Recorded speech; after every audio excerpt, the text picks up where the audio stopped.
E nós vamos ler juntos os versículos 19 e 20. Eu vou ler na Almeida, revista atualizada. E demos início, domingo passado, a uma série chamada O Poder da Decisão. Comentei inclusive que esse seria o tema da minha primeira mensagem, abrindo a série, mas senti de Deus de trocar o que eu falaria domingo passado, colocar nesse, e começar falando sobre decisão a respeito de Jesus, que farei de Jesus chamado Cristo, que foi o assunto da nossa conversa semana passada. Hoje o tema da minha mensagem é o poder da decisão. E o texto será tanto o nosso ponto de partida, como o que vai ditar o trilho e o tom da nossa reflexão aqui, é Isaías capítulo 1, versos 19 e 20, que diz: se quiserdes e me ouvirdes, comereis o melhor dessa terra. Mas, se recusardes e fordes rebeldes, sereis devorados à espada, porque a boca do Senhor o disse. Eu gostaria, por gentileza, de pedir que você repetisse esse texto comigo, só para efeito didático, para ajudar a memorizar. Diga comigo: se quiserdes e me ouvirdes, comereis o melhor dessa terra. Mas se recusardes e fordes rebeldes, sereis devorados à espada, porque a boca do Senhor o disse. Nós temos um contraste claro, de um lado com Deus dizendo: se quiserdes, do outro, se recusardes. Se ouvirdes de um lado, né, se fordes rebeldes do outro, em relação à sua voz. E aqui basicamente o que nós temos é Deus propondo uma opção de decisão, e também nos informando que, ao tomar uma decisão, nós estamos determinando as consequências que virão. Quando falamos a respeito de Deus, do caráter de Deus, da natureza de Deus, ao longo da revelação bíblica, é indiscutível que Deus deseja o melhor para cada um de nós. Através do profeta Jeremias, né, o Senhor faz uma declaração no momento onde a nação de Israel está vivendo o ápice da apostasia, né, juízo atrás de juízo está sendo anunciado como nunca antes. O povo está entrando naquela vibe do acabou-se a nossa esperança, e é num momento como esse que Deus levanta o profeta Jeremias para dizer: eu é que sei os pensamentos que eu tenho acerca de vós, né? Em outro falar, Deus está dizendo: não pense no meu lugar o que é que eu quero para vocês. E Deus diz assim: eu é que sei os pensamentos que tenho a respeito de vós, são planos de bem e não de mal, para vos dar um futuro e uma esperança. Eu quero focar nisso, planos de bem e não de mal, né? Deus estava sinalizando: eu quero dar a vocês um futuro e uma esperança. Deus deseja o melhor para cada um de nós. O Novo Testamento continua sustentando verdades como essa. Em Romanos 8:32, o apóstolo Paulo diz: se Deus não poupou nem mesmo a seu próprio filho, antes o entregou por amor de nós, como não nos dará juntamente com ele, com Cristo, todas essas coisas? Traduzindo ou explicando o que eu sempre repito aqui: se Deus deu Jesus, que é o que tinha de melhor, Ele faz qualquer loucura por você, crente. Ao longo da Escritura nós vemos orientações de Deus para que o posicionamento de louvor e adoração do seu povo fosse declarar: o Senhor é bom, a sua bondade ou benignidade dura para sempre. Por que é que Deus nos mandaria declarar algo? Porque Ele é carente, precisa ouvir isso para autoafirmação? É evidente que não. Ele é completo e absoluto em si mesmo, não tem necessidade de nada, mas ao nos levar a afirmar com constância que Ele é bom e que a sua bondade ou benignidade dura para sempre, Deus quer estabelecer dentro de mim, dentro de você, uma convicção de fé. Nós devemos esperar de Deus o melhor. O próprio Jesus disse: se vocês são maus, sabem dar boas dádivas aos vossos filhos, quanto mais o Pai Celeste não dará coisas boas àqueles que o pedirem. Então precisamos começar defendendo que é do interesse de Deus que eu e você possamos desfrutar o melhor. No entanto, não é a decisão de Deus se eu e você desfrutaremos ou não o melhor que Ele deseja que a gente desfrute. Deus estabelece uma condição: se quiseres, se me ouvirdes. Você tem que escolher, você tem que decidir. E essa escolha envolve acatar aquilo que eu digo, escolher andar nos meus princípios. Aí sim você vai comer o melhor dessa terra, que é o que eu também quero para vocês. Mas, apesar de querer o melhor da terra, se vocês se recusarem, se vocês não cooperarem, vocês não vão poder experimentar aquilo que eu quero. Aonde a gente quer chegar ao introduzir o assunto dessa forma? Reconhecemos como fundamento da doutrina cristã o que chamamos de livre-arbítrio, o direito de escolha ou a responsabilidade humana de tomar decisões, de escolher os seus caminhos. Eu sei que esse é um assunto, quando falamos historicamente na teologia, né, considerado um tanto quanto polêmico. Temos dois, né, polos doutrinários, um defende com unhas e dentes, né, o livre-arbítrio, logicamente jogamos nesse time quando o assunto é esse. Outros o relativizam, tentam amenizar, dizer que o homem escolhe algumas coisas, mas não escolhe tudo, fazem distinções de terminologia, em vez de livre-arbítrio é só uma livre agência, né? E basicamente o nosso posicionamento aqui nunca é de atacar pessoas. Embora muitas vezes estamos atacando ideias, estamos atacando certas crenças para defender aquilo que acreditamos que a palavra de Deus sustenta, não atacamos pessoas. Eu tenho muitos amigos que jogam mais para o time de lado doutrinariamente do que para o nosso lado quando o assunto é livre-arbítrio. Essa escolha de soberania divina, responsabilidade humana, ela vem sendo discutida há muito tempo. A gente não precisa se dividir por causa disso. Historicamente, você tem dois ícones de um movimento ali do século XVIII, que é John Wesley, um profundo arminiano que defende a escolha, né, o livre-arbítrio. Do outro lado, um grande amigo dele, que era George Whitefield, né, um pregador ferrenho do calvinismo. Eles pensavam muito diferente. Algumas vezes chegaram a se atacar em público, degladiar em público suas doutrinas. Nunca deixaram de ser amigos, nunca deixaram de ter comunhão, nunca deixaram de pregar no púlpito um do outro. A ideia aqui não é estabelecer divisão, mas assim como esses meus amigos do lado de cá claramente ensinam o que pensam, sem nenhum constrangimento de tocar o nosso povo com a doutrina deles, nós nos sentimos muito confortáveis para dentro de casa estabelecer aquilo que entendemos claramente como verdade. Um dia desse alguém me cobrou: pastor, quando é que vai sair um livro sobre livre-arbítrio, responsabilidade humana? Eu falei: está escrito desde 2019. O problema é o tamanho dele, que talvez vai virar uns 4 livros, né? Eu falei para alguém esses dias, porque há pelo menos 7 anos eu faço várias vezes ao ano um exercício. Qual exercício? Ler a Bíblia toda, de Gênesis a Apocalipse. Eu não estou falando de uma única vez ao ano, várias vezes. Anotando e comentando literalmente versículo por versículo do que a Bíblia fala a respeito dessas questões. Ou seja, não é assunto do qual possa dizer para você, a gente não tem considerado, não tem lido o que as pessoas dizem a favor ou contra, mas basicamente qual é a nossa preocupação em ensinar esse tipo de verdade? Porque eu creio que vai fazer diferença. O de uma pessoa que crê de modo contrário, que não crê que nós temos todo esse poder de escolha, falou para mim: você está fazendo um estrago no reino de Deus ao ensinar essa doutrina. Eu falei: tô. Porque se você tiver certo, eu não estou fazendo estrago nenhum. Primeiro, se você tiver certo, na sua fé, Deus é que me levantou para falar o que eu falo. Eu não escolho nada. Foi Ele que decidiu na sua soberania, né, que eu falasse essas coisas. Segundo, mesmo que Ele decidiu que eu falasse o que não é verdade, isso não muda a vida de ninguém. Porque eu ensino as pessoas a escolher, mas elas não têm escolha de acordo com o que você acredita. Então não existe a menor chance de eu fazer o mal a ninguém. Falei: por outro lado, se você estiver errado, acomodando as pessoas a não fazerem as devidas escolhas, transferindo responsabilidade para Deus quando não deveriam, quem está fazendo estrago é você. Falei: então durma com esse barulho. Agora, a gente não escolhe doutrina pelo risco de dano. Nós precisamos ter clareza, convicção das escrituras. Então tem temas aqui que eu não quero ser técnico com vocês, né? Entrar em discussões profundas da teologia. Por outro lado, nós não podemos evitá-las. Então de vez em quando alguém me pergunta: o senhor não crê em predestinação? Eu falei: eu creio, está na Bíblia. O que se entende por ela é outra conversa. Alguns grupos pregam uma predestinação na seguinte perspectiva: Deus destinou de antemão quem será salvo e quem não. Esses são os réprobos, né?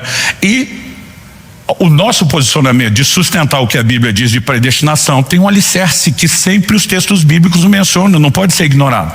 1 de Pedro, capítulo 1, verso 2, diz que nós somos eleitos conforme a presciência de Deus. Que é presciência? Deus, além de onisciente, conhecedor de todas as coisas, Ele é presciente, Ele conhece antes de acontecer. O futuro não o surpreende. O Deus que conhece as decisões que nós ainda não tomamos, pode trabalhar em cima dessas decisões antes delas serem tomadas. Por que isso é importante ser trazido para a mesa na discussão? Tem gente que fala assim: mas Paulo diz que ele foi escolhido por Deus no ventre da sua mãe. Ou seja, Deus escolheu sem nenhuma decisão dele. Deus sabia todas as decisões que ele iria tomar e podia se antecipar a elas. Isso se chama presciência. Em Romanos, no capítulo 8, no verso 29, a Bíblia diz: pois aqueles que Deus de antemão conheceu, presciência, Ele também predestinou para serem conformes à imagem de seu Filho Jesus. Predestinação, eleição, sempre aparece dentro de uma temática de presciência. Isso não pode ser ignorado. Segundo, nunca esses textos falam de uma escolha de indivíduos. Sempre apresenta planos na perspectiva coletiva. Essas coisas também precisam ser distinguidas. Aliás, quando a gente fala de escolhas, o indivíduo pode comprometer o plano individual de Deus, nunca o coletivo. Esther capítulo 4, verso 14. Mardoqueu mandou recado para sua sobrinha ou prima. Ele disse: se de todo te calares agora, de outra parte se levantará socorro e livramento a Israel. Mas quem sabe se não foi para um tempo como este que você chegou a ser rainha. Em outras palavras, minha filha, você acha que Deus te deu de presente um spa permanente no palácio, só para suas regalias pessoais?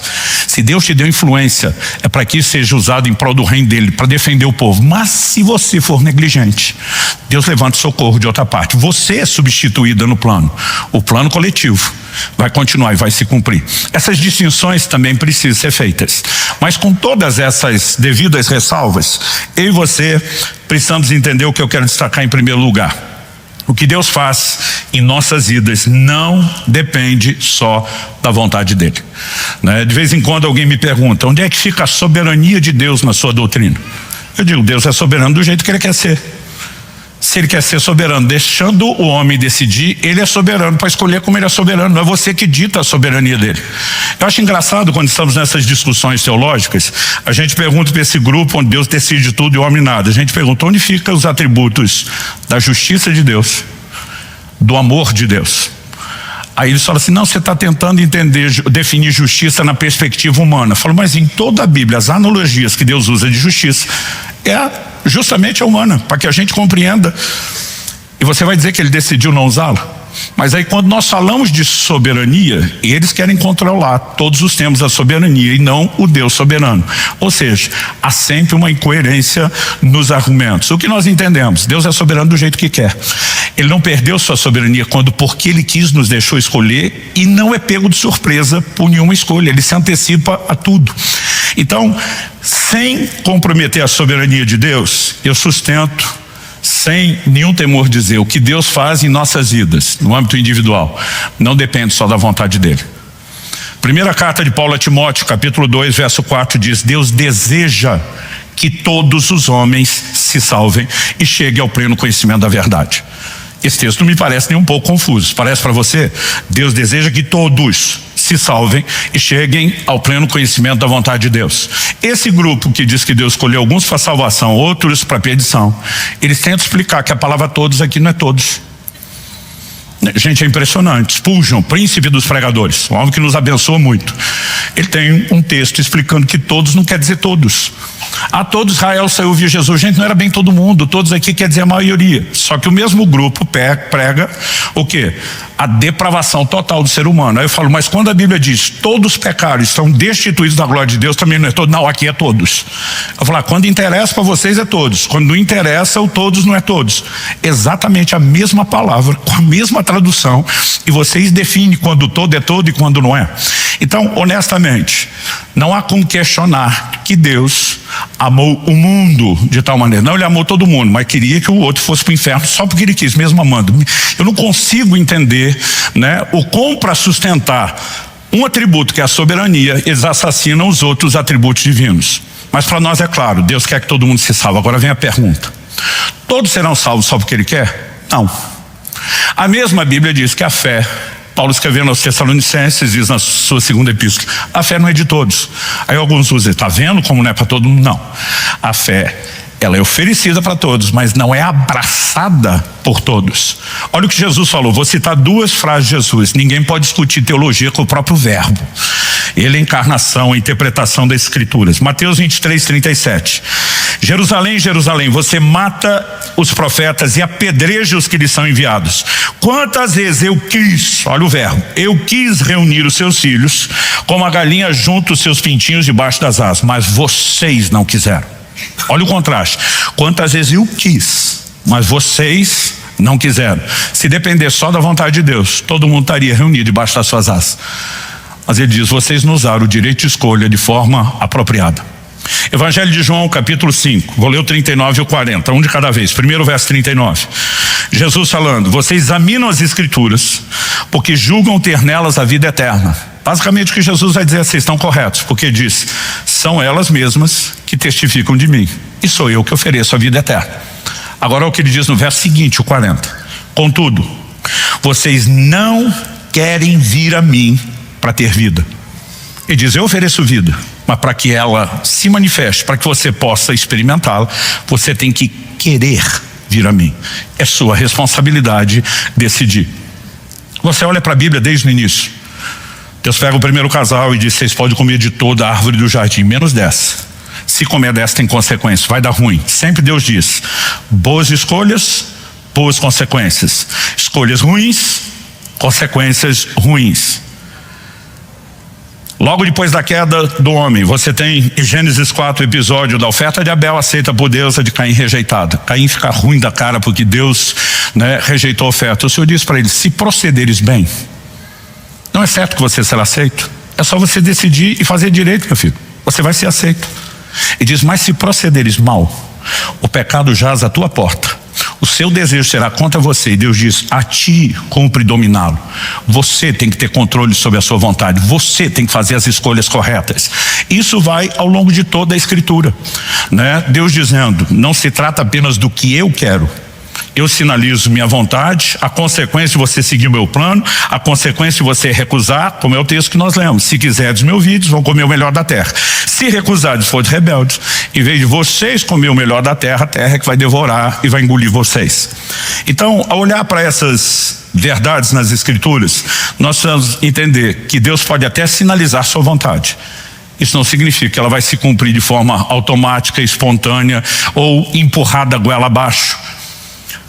O apóstolo Paulo escreve aos Gálatas e fala, quando Deus fez uma promessa a Abraão, em ti serão benditas todas as famílias da terra. Ele estava pré-anunciando o evangelho, não era uma bênção qualquer. Mas em Gênesis 18, 19 você lê o seguinte, Deus falando sobre Abraão, porque eu escolhi para que ele ordene a seus filhos, sua casa depois dele, que guardem o caminho do Senhor, que pratiquem as suas obras, seus juízos, para que o Senhor faça vir sobre Abraão o que tem falado a seu respeito. Deus fez uma promessa, Deus tem um compromisso com a sua palavra, sua promessa reflete sua vontade, mas para Deus fazer isso vir sobre Abraão, Abraão tem que fazer a sua parte. Os textos bíblicos são claros, isso do Antigo ao Novo Testamento. Primeira carta de Paulo a Timóteo, capítulo 1, verso 18. Ele diz para o seu discípulo, de acordo com as profecias foram ditas a teu respeito. E não diz com as invencionices, com as profetadas, como a gente diz.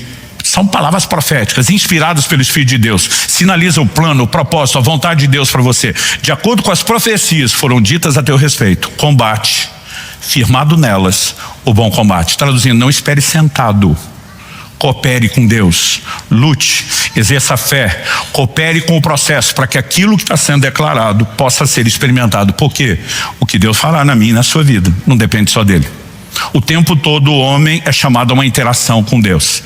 A mesma Bíblia que diz arrependei-vos como um imperativo, uma ordem, uma ação, diz que a bondade de Deus conduz ao arrependimento, Nós nunca excluímos Deus da participação, mas nós nunca excluímos o ser humano. Há uma interação entre ambos.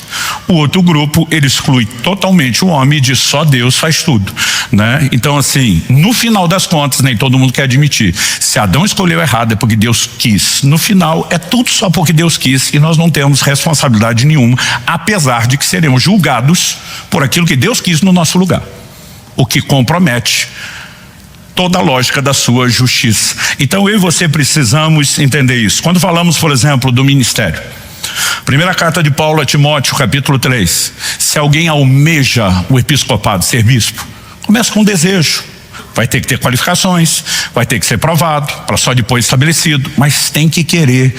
Deus não vai arrastar alguém para o ministério. Quando falamos dos dons do Espírito Santo, 1 Coríntios 12, Paulo diz, o Espírito distribui os dons conforme lhe apraz.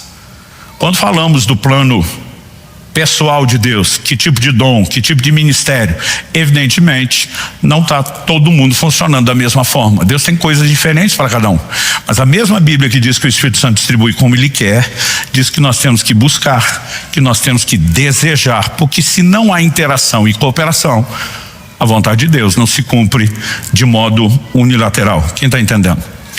A ideia, como eu disse, não é que a gente seja exaustivo nem técnico demais na teologia, mas nós precisamos ter fundamentos para a nossa fé. Outra coisa que de coração eu creio e sustento, porque para mim a Bíblia é clara nisso, que Deus não priva quem quer Ele por causa de quem não quer. Atos capítulo 13, do verso 6 a 12, o apóstolo Paulo está pregando a um procônsul chamado Sérgio Paulo. A Bíblia diz que um falso profeta, um judeu mágico, chamado Elimas, começa a se opor. A Bíblia diz que Paulo, cheio do Espírito Santo, olha para ele e diz: você, filho do diabo, cheio de toda a malícia, nunca vai cessar de perverter os retos caminhos do Senhor. Diz: agora a mão do Senhor vem sobre você e você vai ficar cego por um tempo sem ver a luz do sol. A Bíblia diz que instantaneamente o homem começa a palpar as coisas porque não consegue enxergar mais nada. A Bíblia diz que o procônsul Sérgio Paulo, maravilhado, creu. Você tem uma pessoa interessada, você tem alguém, instrumento de Satanás, tentando impedir o uso da vontade, Deus defendendo. Quem escolhe é Ele, você não interfere. Nós precisamos entender que isso é parte de um padrão. E, inclusive, quando falamos desse assunto, nós temos que reconhecer, e esse já é meu segundo tópico, que Deus e o diabo agem de modo diferente. E para mim é importante destacar isso, porque algumas pessoas estão falando da maneira de Deus agir que está muito mais parecida com a do diabo agir. A gente não pode dizer que o diabo não respeita a vontade, porque isso é uma determinação divina que nos protege. É por isso que Efésios 4:27 diz: não deem lugar ao diabo. Para que o diabo possa interferir em níveis mais profundos, ele precisa de certos espaços, de certas autorizações, ou usando a gíria gospel, brecha. Que é uma frase que todo mundo entende. Primeira epístola de Pedro, capítulo 5, versos 8 e 9, diz: o diabo, vosso adversário, anda em vosso derredor, bramando como leão, buscando a quem possa tragar. Não pode tragar qualquer um, está esperando alguém dar mole. Por isso a Bíblia diz: resisti-lhe firmes na fé. Não dê espaço, não dá lugar para ele. Quando você pega Jó capítulo 1, você vê Deus jogando na cara do diabo a integridade de Jó. Viste meu servo Jó, homem justo, íntegro. Eu não sei você, mas eu gosto da ideia de que, além de agradar a Deus com bom testemunho, Deus pode usar a gente para jogar na cara do cão o bom testemunho. Eu acho uma combinação muito gostosa, agradar a Deus e desagradar o diabo com bom testemunho. Mas quando Deus fala isso para o diabo, a resposta de Satanás é: mas também você abençoou as obras das suas mãos, deu tudo de bom para esse cara. E o diabo diz assim: e o cercaste com uma sebe. A palavra sebe significa muro. O cara está abençoado e protegido. O que o diabo está dizendo é que eu não pude bagunçar a vida dele. Me deixa tocar nele para ver se continua fiel. O diabo está pedindo uma permissão divina, porque ele não pode tocar ninguém sem permissão. Ou a pessoa tem que dar uma permissão, ou Deus. Como Jó tinha uma vida de integridade, não estava dando brecha ou permissão, ele está pedindo uma permissão para Deus. O diabo não pode desrespeitar esse muro. Há um muro em volta de mim e de você. Só que o livro de Eclesiastes diz que quem romper um muro, uma cobra o morderá. Qual a razão pela qual existem muros? Proteção. Uma cidade, por exemplo, queria se proteger de um exército, precisava de uma muralha enorme, gigantesca. Uma pessoa com a casa, e ninguém vivia o contexto urbano de hoje, todo mundo estava no campo, queria se proteger de pequenos animais, os muros ainda aqui embaixo eram uma garantia. Agora, quem romper um muro, abrir uma brecha, uma cobra vai passar por ali, vai picar você. Nós entendemos que isso é uma figura de quando você dá lugar, espaço para o diabo. Pastor, o que é dar brecha, dar lugar? É uma autorização. Não quer dizer que o crente acorda amanhã, tomar de um momento de sanidade para preencher um formulário legal. Vem por meio desse autorizar o miserável do Satanás, fazer uma devassa na minha vida. Mas quando peca e quebra princípios, o reino de Deus é constituído de princípios. E eu sempre digo isso aqui: todo princípio que você quebra vai quebrar você. As consequências vão se manifestar. Então, quando a pessoa acaba fazendo isso, o diabo tem espaço e acesso. E apesar de não poder violar totalmente aquilo que é chamado de o livre-arbítrio, o direito de escolha, o que a gente tem são modus operandi diferentes. Como que Deus lida? Deuteronômio capítulo 30, verso 19. Hoje tomo o céu e a terra por testemunhas contra vocês, que lhes propus a vida e a morte, a bênção e a maldição. Aí Deus diz: escolham. Diga comigo: escolham. Deus está chamando a gente a uma escolha. Escolham, pois, a vida, para que vivam vocês e os seus descendentes. Deus está dizendo, se você decidir me obedecer, vida e bênção. Se você se recusar a me ouvir, a mesma declaração de Isaías 1:19, morte e maldição.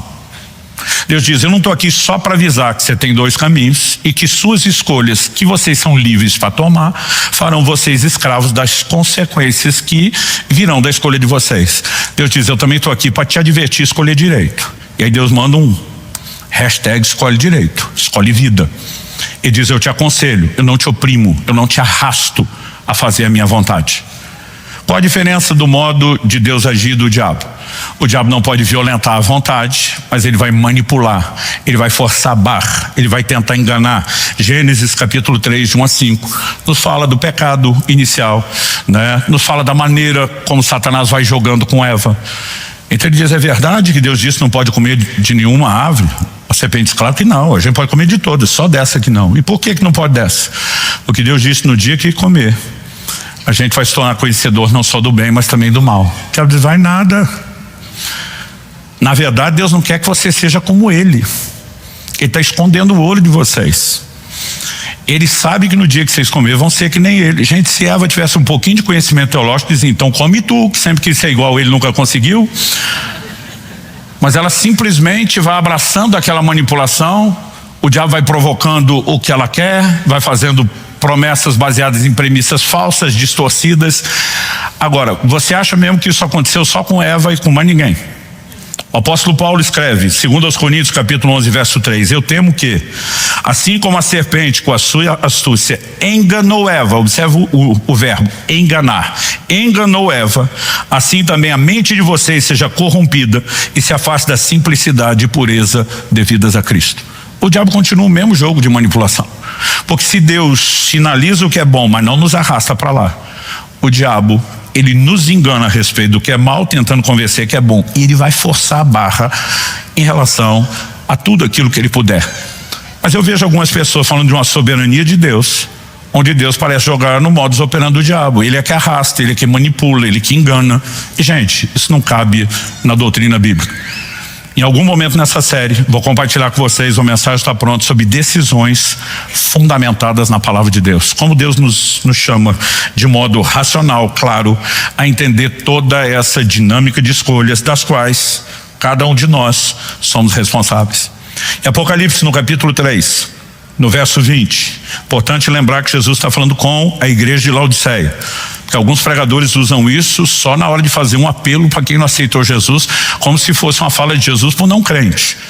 Não significa que não se aplique também a outros, mas ela tem um contexto. Isso foi dito para uma igreja. Ele diz, eis que estou à porta e bato.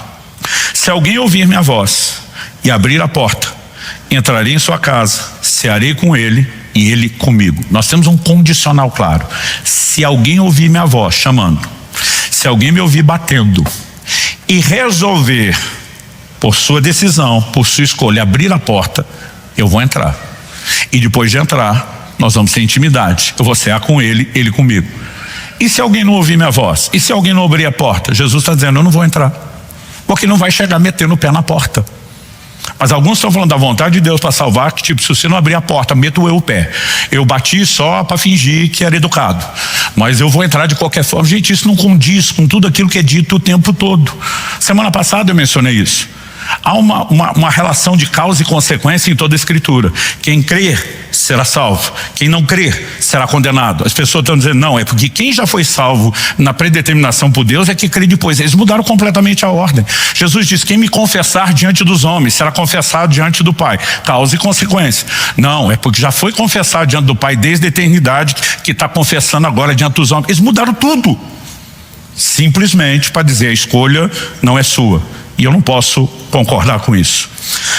Pastor, por que é tão importante a gente entender essa questão das escolhas? E eu acredito que algo importante por trás disso é a compreensão de que escolher corretamente Deus e os seus princípios é uma valorização tanto da pessoa como da palavra de Deus. E a valorização é o único meio de acesso ao que Deus tem. Ou seja, se não escolheu, não acessa. Se não valoriza, não acessa. Esse é o nosso terceiro e último tópico. E é importante que a gente entenda isso. Quem não valoriza, não recebe de Deus. Você pode repetir isso comigo? Diga: quem não valoriza, não recebe de Deus. Pastor, baseado em que essa declaração? Vamos lá, Mateus capítulo 7, verso 6. Jesus no Sermão do Monte diz: não dê aos cães o que é santo, nem joguem suas pérolas aos porcos. Evidentemente, Jesus não está falando de modo literal. Ninguém seria doido, especialmente falando de, historicamente, a relação dos judeus com as coisas materiais, de jogar pérola para o porco. Mas Jesus está dizendo: não dê algo de valor para quem não valoriza o valor daquilo que você está disponibilizando. Agora a pergunta é: Deus nos mandaria fazer algo que Ele primeiro não faz? Isso agrediria todo o senso de coerência e toda a lógica bíblica. Se Ele está dizendo para mim e para você não jogar pérola aos porcos, a pergunta é: Ele jogaria? Não. Deus não oferece nada de valor para quem não dá valor ao que Ele oferece. Isso é algo importante, porque se nós estamos falando que Deus vai forçar a salvação para um só porque Ele quis, e vai negar para outro só porque Ele não quis, isso viola tudo o que as Escrituras ensinam. Eu e você precisamos entender que boas escolhas, elas procedem da valorização do que queremos e das consequências. Deus diz: eu estou te propondo vida e bênção. Você dá valor a isso? Escolhe direito, me obedeça. Mas tem uma outra proposta: é morte e maldição. É isso que você quer? A escolha é sua, mas escolha sabendo que a sua decisão vai te levar para essas consequências. Elas são inevitáveis. Eu mencionei já em 2 mensagens, uma quando falamos sobre redenção, aqui falamos quanto custa o reino de Deus, tudo que você tem. Mateus 13, dos versos 44 a 46. O reino de Deus semelhante ao homem que encontra um tesouro no campo, o esconde, vai, vende tudo que tem para adquirir o campo. O reino de Deus tem que ser mais importante do que qualquer coisa que você tem. Semana passada, falando sobre escolhas, tocamos no assunto de novo. O reino de Deus semelhante ao negociante que procura boas pérolas, encontrando a de grande valor. Vende tudo o que tem. Todo o resto deixa de ser importante. Para adquirir aquilo, tem que ter esse senso de importância para que se abrace, para que se decida de forma apropriada. Se você pegar a declaração de Paulo em Atos 20, 24, numa conversa que ele tem com os presbíteros de Éfeso, essa reunião acontece em Mileto. Paulo não mostra que o reino de Deus vale mais só do que o que você tem. Ele vale mais do que nossa própria vida. O apóstolo Paulo diz assim: nada tem a minha vida como preciosa, contanto que complete a carreira, o ministério que recebi de Nosso Senhor, de testemunhar o evangelho da graça de Deus. As pessoas estão dizendo: cara, você vai para Jerusalém, você vai morrer. Diz: e daí? A minha vida deixou de ser importante. O reino de Deus é mais importante, o evangelho é mais importante. Quando você entra nesse lugar de valorização, você acessa coisas profundas. Sem isso, não. Isaías 44, 3. Deus diz: derramarei água sobre o sedento. Para quem que Deus vai dar água? Para quem valoriza a água, para quem vai aproveitar a água, para quem não vai desperdiçar água. Faz sentido para você? Para mim, em toda a Escritura, isso é harmônico, é recorrente e faz todo o sentido. Um dia alguém me perguntou: pastor, me ajuda a entender um negócio que é difícil para mim. Falei: o quê? Eu falei: vamos pegar o rolo lá de Jacó e Esaú, seu irmão. Essa dinâmica carnal, o problema de relacionamento, o irmão trolando o outro, se aproveitando do outro. Falou: dá para entender, isso acontece com quase toda a família. Ele falou: eu só não consigo entender como Jacó conseguiu a façanha de fazer os céus validarem, autenticarem a transação que ele fez com o irmão. Nós estamos falando de uma bênção espiritual. Como que ele conseguiu uma negociação aqui na terra, fazer que o ato de compra do direito de primogenitura do irmão fosse validado por Deus? Eu falei: quem foi que te disse que o ato de compra foi validado?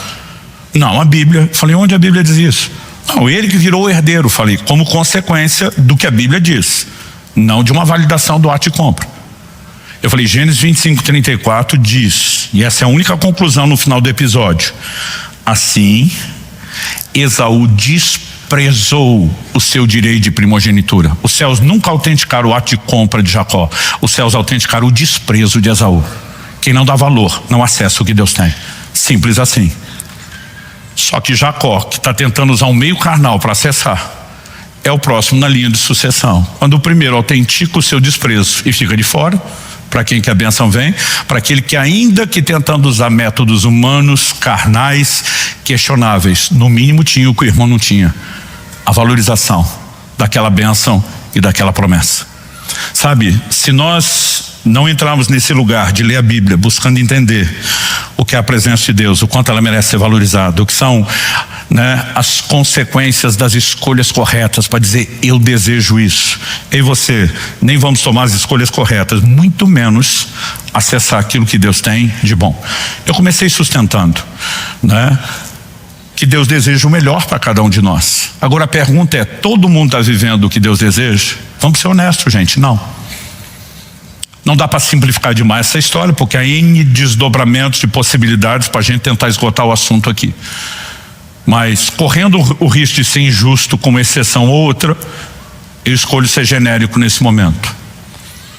Eu sou com 53 para 54 anos de idade. Eu comecei uma crise aos 49, que ela se estendeu aos 50. Não era crise de meia idade. Eu chamo de crise só para ser dramática, era uma crise de gratidão. Onde que eu completei 50 anos, qualquer tipo de música que eu ouvia, eu estava chorando à toa. Minha esposa dizia, tá tudo bem, eu dizia, tá tudo bem, mas eu sou muito grato a Deus. Eu dizia, amor, nós estamos vivendo o melhor momento do nosso matrimônio, depois de quase 30 anos de casados. Nossos filhos estão crescidos, foram bem criados pela misericórdia de Deus, vivem um bom testemunho, estabeleceram famílias, estão bem casados, nos colocaram na adolescência, né? Que é uma coisa, só os avós, temos a turma aí do sindicato dos avós babões, né? Só os avós sabem. A gente diz para os outros, não adianta tentar explicar, vocês só vão saber quando chegar a vez o que é ser vô. Agora, eu falei para ela, tudo que eu olho, né? Seja o ministério local, o ministério extralocal, as amizades, os relacionamentos, tudo o que Deus tem feito na nossa vida, o tempo todo é só gratidão. E eu chorava de gratidão diante de Deus. Teve um dia que eu estou lá prostrado, dizendo, Senhor, é só a tua graça, sem a tua graça eu não teria ido a lugar nenhum. E o Espírito Santo falou muito forte comigo, é bom que você reconheça que sem minha graça não chegaria a nenhum lugar. O Senhor diz, mas você não pode levar isso a um extremo, dizendo que foi só eu. Eu tomei um choque. O Senhor diz, ou você acredita que eu tenho uma graça maior para você do que para outros? Eu falei, não, o Senhor não faz acepção de pessoas. Todos os seus conhecidos estão vivendo o que você está vivendo em todas as áreas? Eu falei, não. Então você concluiu que eu neguei a graça a eles que eu dei a você? Eu falei, também não posso dizer isso. O Senhor disse, sustente o entendimento de que sem minha graça você não iria a lugar nenhum, mas se você não tivesse cooperado com ela, você não estaria vivendo o que está vivendo. Ensine o meu povo a cooperar com a minha graça. Sabe, eu e você precisamos entender, a Bíblia sustenta isso. A Bíblia diz, para não receber a graça de Deus em vão. A Bíblia fala sobre não anular a graça de Deus, né? Nós temos inúmeras declarações que, diferente do que o outro grupo doutrinário pensa e prega, a graça é irresistível, nós não cremos nisso. Ela chama o homem a uma cooperação o tempo todo. E dependendo da sua dimensão de cooperação, ela pode se manifestar em níveis distintos. Quando a gente começa a entender essas verdades, nós somos guiados para um lugar de não apenas escolher dar valor, escolher corretamente, mas entender que sem isso nós não podemos comer o melhor dessa terra. A minha pergunta a você é, o que é que Deus tem para mim e para você? Qual a herança que nos diz respeito hoje como igreja? A nação de Israel, Deus estava falando principalmente de uma terra prometida, né? Hoje, a promessa de Deus não é meramente só abundância material. Nós temos todo um cenário que não pode ser ignorado. Efésios 1:3 diz que Ele já nos abençoou com toda a sorte de bênçãos nas regiões celestiais em Cristo Jesus. A pergunta é, quando você pensa nesse cardápio espiritual, você está comendo o melhor do que Deus tem? Ou você está aquém disso? Se está aquém, a pergunta a ser feita é, você realmente está desejando? Você realmente está se posicionando e lutando por isso? Porque nós temos a responsabilidade de escolher e depois, inevitavelmente, vamos escolher as consequências das escolhas. Como eu disse, daqui a pouco nós vamos trazer orientações específicas sobre coisas que devemos escolher, né? Eu já quero deixar as cenas dos próximos capítulos, ou para quem está acostumado com séries americanas, to be continuated, né? Para falar sobre decisões fundamentadas na palavra de Deus. Há muita coisa a ser entendida, mas o que eu quero destacar hoje é o poder da decisão. A vida e a morte, a bênção e a maldição estão diante de nós. Quem escolhe não é Deus de forma unilateral. Ele já estabeleceu quais são as possibilidades, quais são as consequências. Agora, que caminho nós vamos tomar? É a nossa decisão. Basicamente, Deus está dizendo que é vida e bênção, tecle 1. Que é morte e maldição, tecle 2. Ele está dizendo, é você que decide. Mas de acordo com a sua decisão, as escolhas inevitavelmente irão se manifestar. Eu gostaria que você pudesse entender a importância de romper com toda forma de passividade e aprender a cultivar o desejo por Deus e pela sua herança. Pecados, mesmo perdoados nas Escrituras, deixam consequências. Eu sempre digo que é melhor não pecar do que pecar e ser restaurado depois. Quando Davi pecou e Natã o confronta, e eu gosto da dinâmica do profeta Natã, porque ele não chega falando do erro de Davi, ele conta uma história, que é uma alegoria que retrata o que Davi fez. Mas quando está falando de outro, Davi fica indignado, porque como disse Jesus, é mais fácil a gente chegar ao cisco no olho do irmão do que a trave do nosso. Então você conta a história como sendo de outro, a pessoa vê o erro. Eu não me esqueço, no início da nossa igreja, 20 anos atrás, mais ou menos, um dia, meus filhos eram bem menores, estava ali naquela fase de pré-adolescência. Eu estou com a Kelly e as crianças num restaurante e eu vi um camarada numa mesa próxima agir de uma maneira que não foi legal, a maneira como ele falou com a mulher e os filhos. Eu fiquei indignado. E quando eu comentei na mesa, a Kelly me olha com a cara de surpresa. O que você está falando? Eu falei, você não viu? Ela falou, eu vi. Ela falou, não estou entendendo sua reação. Eu falei, isso não te deixa indignado? Ela falou, eu fico. Eu não estou entendendo você ficar. Eu falei, por que você não está entendendo? Ela falou, é disso que eu venho reclamando, da maneira que você fala comigo e com as crianças. Eu falei, não, aquilo ali não. Kelly é um doce, mas nesse dia ela só fazia assim. Eu olhei para os meus filhos para ver se eles me defendiam. Eu falei, papai não é aquilo. Só anda bem estressadinho. Eu falei, vocês mancomunaram contra mim? Não, pai, é isso. Eu acho que o senhor enxerga nos outros, mas não enxerga em você. Foi um choque para mim. Sumiu meu chão. Pensa num negócio que me deu o que pensar, o que resolver comigo, com Deus, com eles, com a casa, com a família.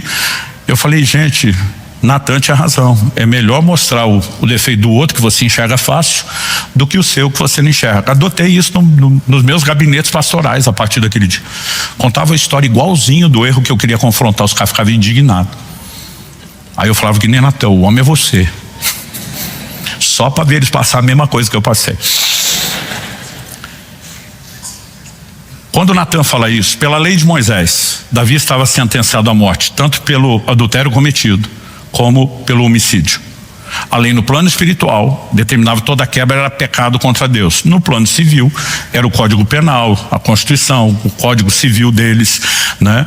Ela também determinava a morte. Não bastasse isso, Davi como rei julgou outro sem saber que estava falando de si. E disse, esse homem merece a morte. E por decreto real sentenciou-se a si mesmo sem saber que fazia consigo a morte. Quando Natã diz, o homem é você, e imagina Davi pensando, estou sentenciado à morte pela lei e por decreto real, Natã manda a boa notícia, o Senhor perdoou o seu pecado, você não vai morrer. Quando fala não vai morrer, imagino já o Davi engatando, oh glória, para comemorar. Mas nem deu tempo, Natã atropela e diz, mas a espada dos amonitas que você usou com Urias jamais vai se apartar da sua casa. Mas o que você fez com a mulher do cara escondido, vão fazer com as suas à luz do dia. Nas minhas contas levou 11 anos até que Absalão armasse uma tenda diante do palácio para possuir as concubinas de Davi diante de todo Israel, para mostrar que a rebelião dele contra o pai não tinha mais volta. Deus diz, mas a criança gerada dessa relação vai morrer. Quando Deus toca no assunto da criança, Davi se prostra no chão 7 dias em jejum, com a cara no chão, prostrado. Senhor, a criança não, misericórdia. E Deus está lá dizendo, vai morrer, e morreu. Mas não foi perdoado? Foi. Significa que ser perdoado remove consequências? Não. Quando o povo decide não entrar em Canaã, murmura contra Deus, difama a terra, Deus fala para Moisés, sai do meio desse povo, eu vou matar todo mundo. Moisés, não, perdoa ele, o Senhor é o teu povo, o que é que vão dizer de você? Deus diz, tá bom, perdoei, não vou matar hoje. Manda todo mundo pro deserto, vou matar aos poucos em 40 anos. Só não morreram na hora, gente. A Bíblia está cheia de exemplos, o próprio Moisés já não. Deus diz, fala a rocha, foram lá e feriram. Foram perdoados? Claro que foram. Continuaram no ministério? Sim, mas Deus disse, nenhum dos dois bonitão vai entrar na terra prometida. Todo pecado, mesmo que perdoar, tem consequência, gente. E tem crente já escolhendo pecar em nome de Deus, perdoa depois. E a gente não pode ignorar qual o poder das decisões. Toda escolha terá consequências. O perdão permite recomeços, mas não apaga as consequências todas. E essas coisas têm que gerar temor e sabedoria no nosso coração a respeito de como vamos nos conduzir. Quem está entendendo, diga amém.